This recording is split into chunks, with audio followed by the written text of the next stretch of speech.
Namaste. Spiritual yoga. Yoga, of course, we all seem to know what yoga is. Lots of methods in yoga, from pranayam to dharana to dhyan to various asanas. But most of these are restricted to body and mind, because any effort or method that we do to experience something is by the mind, for the mind, and from the mind. But when it comes to the soul, okay, body and mind, we all seem to be pretty aware of. Even science has a lot of knowledge on body and mind. But when it comes to the soul, even silence is quiet about it. It hardly knows anything about what the soul is. Though we liberally use the word soul, off and on, not realizing as to how complex the subject is. What role does it play? What is the soul all about? And the subject of spiritualism, which I speak on, primarily concerns with, not primarily, I would say only concerns with the spirit and the soul, and not the divine and the devil or any other method or effort or anything. The subject of spiritualism is mainly to understand, not even to know, because there's a lot of difference between knowing and understanding. Knowing will provide you with knowledge. And according to our scriptures, knowledge is intellectual. Knowledge is borrowed. Knowledge is from here and there, which makes us a follower, which makes us a second-hand person, because we are not using the soul and the spirit. The soul and the spirit is what really makes you. In that self of us, in that three eyes that we have, I meaning I for body, that is the physical self, I for mind, that is the thinking self, and I for the soul, which most claim is as the true self. So, the mind collects the knowledge, accumulates the knowledge, stores it in its memory, functions through its subconscious level, right from childhood, from every single institution, whether it's religion or whether it's society, whether it is parents, from the food that we eat, from the way that we live, from the way that we walk, everything has been told to us by others. Every single knowledge that we have is given by others. But our inborn talent shines not only through knowledge. Knowledge only will give you how to express yourself. Our inborn talent shines from its own intelligence, which is different from intellect. So, soul is responsible for providing that understanding, which is far more important than knowing. Body, mind, and soul. And in yoga, the topic for today is spiritual yoga. And in yoga, body and mind, there are many asanas, from pranayam to dharana to dhyan to whatnot. And when it comes to the soul, hardly anybody knows, because there is no effort or method that can be applied when the soul plays its role. It is considered to be by the spiritualist in the superconscious section. The mind, 98 to 99%, works on subconscious and say 1% unconscious. Hardly 0.5% is left for the superconscious, the soul. It's supposed to be dormant, it's supposed to be sleeping.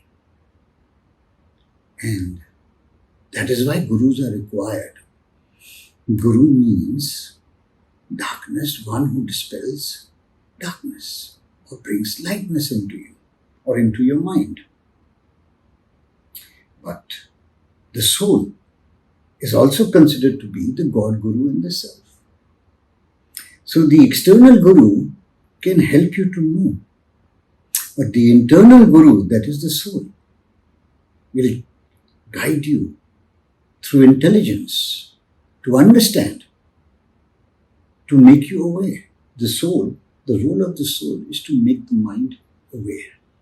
And once the mind becomes aware, it becomes conscious. So the soul plays its role in the present, in the now, in the eternal now, in meditative awareness from one moment to the next. That is what the soul is. It only watches, it only observes, and it checks and guides. It is in purity. That is why we call it as pure consciousness, witnessing consciousness, the witnesser, the true self. Many names have been given for the soul. But the prime function of the soul is in purity, is in non-duality, and it is simply to watch and observe. The rest is done by the mind. Now, why is watching and observing the most important? Because the moment you watch, see anybody, the other person, when the other person notices or observes that you are watching, becomes aware. And then after that, there is a pause in the mind. The mind slows down and the person becomes conscious that there's somebody watching me. Same is the case. When the soul watches the mind becomes shy. The mind becomes aware. The mind slows down. It focuses.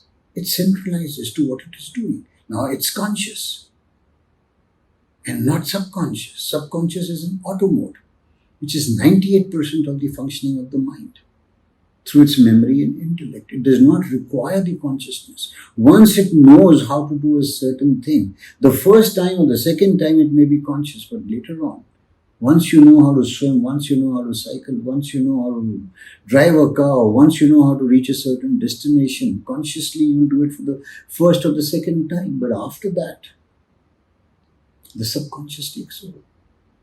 The mind goes on auto mode.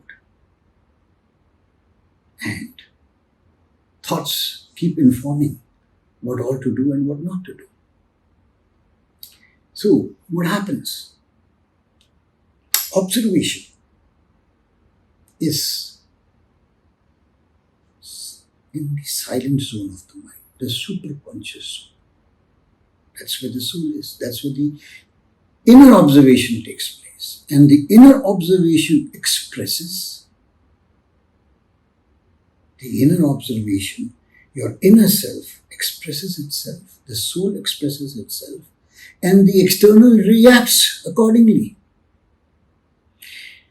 If your inner self is good, you are bound to see goodness in others. If your inner self is positive, accordingly you will see positivity in others.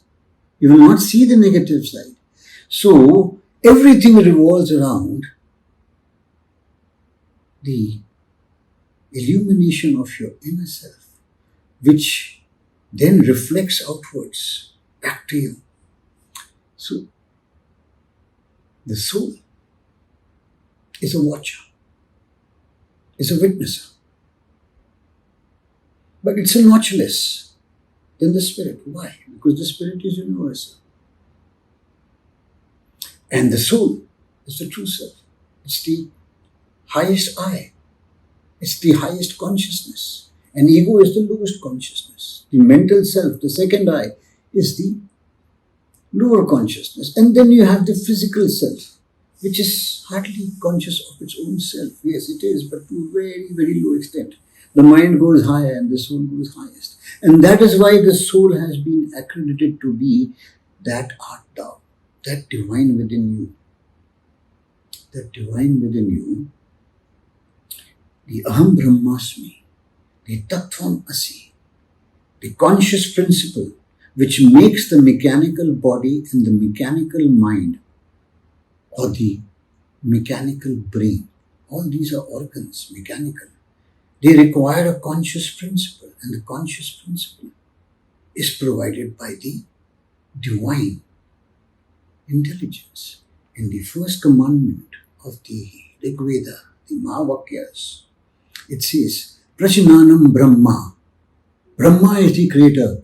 Prajnanam is the insight, the intelligence which makes your mind aware to understand the knowledge that you have accumulated from outside is that divine within you. It is because of that intelligence that the universe exists.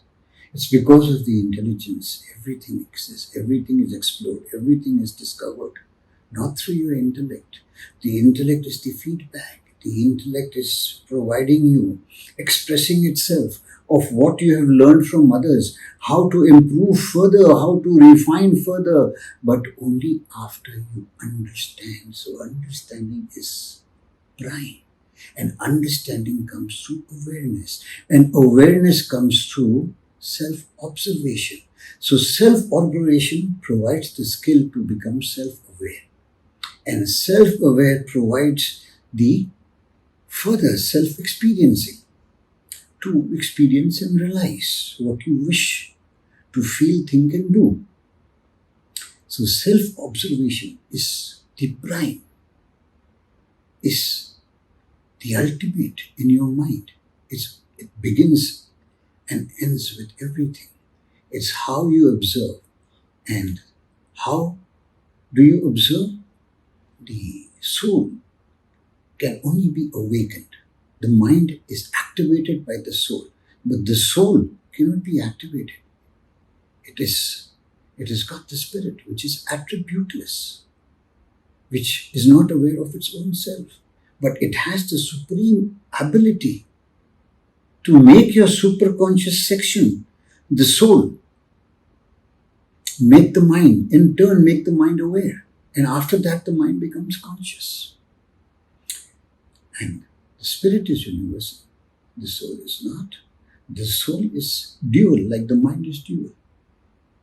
The soul is dual as far as the universe is concerned in a subject-object relationship. But the mind is dual externally because it can only relate to its opposite. The mind meaning the subconscious and the conscious. The conscious has to attach to one of the dualities to relate in opposites. The divine, devil, positive, negative, etc., etc. Black, white, good, bad, positive, negative. The soul, being non-dual, even though it has a slight duality with the universe in a subject-object relationship purely because of being individualized, but it is in its purest form. In its purest form. Because it functions when thoughts are not there, in thoughtless thoughts. Jiddu Krishnamurti, one big philosopher and a spiritualist, said choiceless awareness. Because mind, when functioning in duality, in opposites of happiness and sadness, has to choose. It chooses one out of the two. And then through its intellect it discriminates, it judges. So, soul's observation, the inner observation, not the outer observation. The outer observation is done by the mind in duality. The inner observation is done by the soul. When you are constantly watching your body, it becomes aware. Your mind, it becomes aware. And the soul is the core energy. The mind is the subtle energy. And the body is the gross energy. Because after all that exists in this universe is nothing but energy. And through that core energy, if and when it gets awakened. And how does it get awakened? When the mind is alert. The moment you're alert, you become aware. Meaning, now your soul is awakening, or it has awakened. And if you want to awaken it properly, you have to do it in meditative awareness. It's called mindfulness by many people. Meditative awareness from one moment to the next. Meaning constantly you are aware of what you're doing. Irrespective of whatever, if you're eating food, you are aware inwardly and outwardly as to what you're doing, because both combine as a unitary factor. Both the observations, one observation by the mind is dual and the other observation by the soul is pure.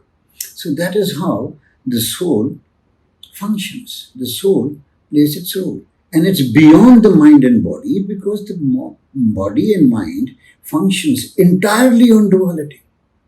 Entirely on duality. So all efforts and methods, whether it's meditation, whether it's japa, whether it's prayer, whether it's mantra, whether it's anything, all efforts, anything, whether it's motivational, inspirational, these are all by the mind and nothing to do with the soul. The soul primarily only and only watches and witnesses. It's that witnesser inside you. And self-realization is when you realize that there is no I. There is no I. Because body, mind and soul, all three appear and disappear. What remains is the universal spirit, just a witness. The ability of the supreme ability of the attributeless absolute energy, absolute non-dual energy, the supreme ability to make the mind aware. Not that it is aware on its own, like I said earlier. So no philosopher, no guru, no teacher, no master can make you understand or can teach you self-observation. Self-observation needs to be done by yourself through alertness. That is why most successful people are alert. Most successful people you find are alert. And it is the ultimate. The spirit is the ultimate existence from which everything appears and disappears. And the mind, without the awakening of the soul, is second hand. It's not you. It's your instrument, which is imitating what it has learned from the outside. What knowledge? Just to gossip. So mind requires the soul, and that is why the soul is the most important. To check and guide the mind in meditative awareness as much as possible as you can do. And this knowledge of the soul was first given thousands of years before by a sage called Ashtavakra Gita. He's supposed to be the sage of all sages because he only and only spoke and preached about the witnessing consciousness, about the witnesser. Very precise, very refined. Not like other scriptures, not even like Bhagavad Gita. Bhagavad Gita is more mental, more to do with karmas, more to do with experiencing, more to how to deal your life in an experiential manner. But the soul is pure spiritual. Pure spiritual. That is why it is Ashtavakra's Gita is profound, is supreme. It's not comparable to any. It tells us that there's another person sitting inside our brain, inside our mind, which is constantly watching and guiding and warning. The moment you do anything in excess, whenever there's a desire, even to eat food in excess, or to have alcohol in excess, or to do anything in excess in your lust and greed, there will be a warning from that third person inside, from that third eye, the purest eye. It will just warn you, don't do it. But normally the mind does not listen. Why? Because it is obsessed with lust, greed and want. Wanting incessantly, wanting more and more. So the soul is dormant, and that is why it functions hardly 0.5 to 0.7% in the mind. Though it is contained in the mind, in the superconscious section, though the spirit, the cosmic spirit enters into the mind, but it remains dormant. It resides in the mind. It makes the mind, human mind, aware, and we are the most aware out of all living creatures. And because it is dormant, that is why there is so much of depression, anxiety, and rejection and destruction of this planet Earth. In spite of all the comforts, material comforts, the materiality is far, far more, and the spirituality is minimal. And even if it is there, it is mixed with religion. Motivational speakers are telling that they are spiritual. Inspirational speakers are claiming they are spiritual, not making the public aware that the spiritual is purely a subject of the spirit, is a subject of the soul, and not of the mind. Not the mind expands. And then through motivational speakers, it evolves and it transforms, but only the mind. It can only reach to the periphery of the soul, but it cannot enter the soul because the soul is already enlightened. You cannot enlighten any further from any motivational guru or a spiritual guru. No. It is already that divine within. So you cannot do that. And observing inwardly is the only one and only method which can make your mind transform from your lower consciousness to your higher consciousness. Because if you are watching your negative thoughts inwardly, it brings in that truth. Observation brings in that ruthless truth. The moment you watch inwards, your thoughts, you know truthfully who and what you are. Who and what you are. Because if you do not, and if your soul is not watching, then you are living in ignorance. That is why our sages have been saying since ancient times that the mind is asleep even while you are awake. They called it Leela. It's a drama. The mind is playing just a drama, experiencing in duality. So if your soul is not awakened, and if you are living in the mind, please remember, you are a blind follower. You are just following what has been told to you since childhood, from your parent onwards to your gurus. From your gurus. That is why our scriptures, our Vedas, did not speak or mention gurus. They mention Acharya. Acharya is a realized person who teaches you how to go inwards into your thoughts, utilizing your soul, your individualized soul. And Acharya can be used only as a suffix. Dronacharya, Shankaracharya. Not like the gurus add prefixes. So please be careful. Please do not be a blind follower. Then you are just ordinary. That is why only hardly 1% of this population of 7.5 billion people are discoverers, are scientists, are inventors. The remaining 99% remain followers. I would say not even followers. I would say they remain hypocrites. Why? We all are hypocrites. 99% of us are hypocrites because we claim we are very good, we are very moral, we are very spiritual, we are this, we are very truthful, etc., etc., etc. But inwardly we are different. What we see, what we think, and what we do, imitating others, is false, is hypocritical.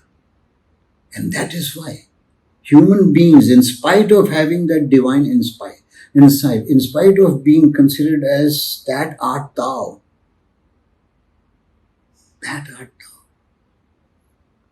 Shivoham, meaning that God of gods is inside you, because it's because of you. So we have to get out of these intellectual conceptions that we have. These are all intellectual conceptions. These are nothing to do with your intelligence. Your intelligence is unique, giving you that uniqueness to make you understand reality in its right perspective and not in a hypocritical perspective. So we have to awaken that soul within us so that we refine ourselves as a better, evolved, transformed human being. Balance between material and spiritual. Thank you for listening.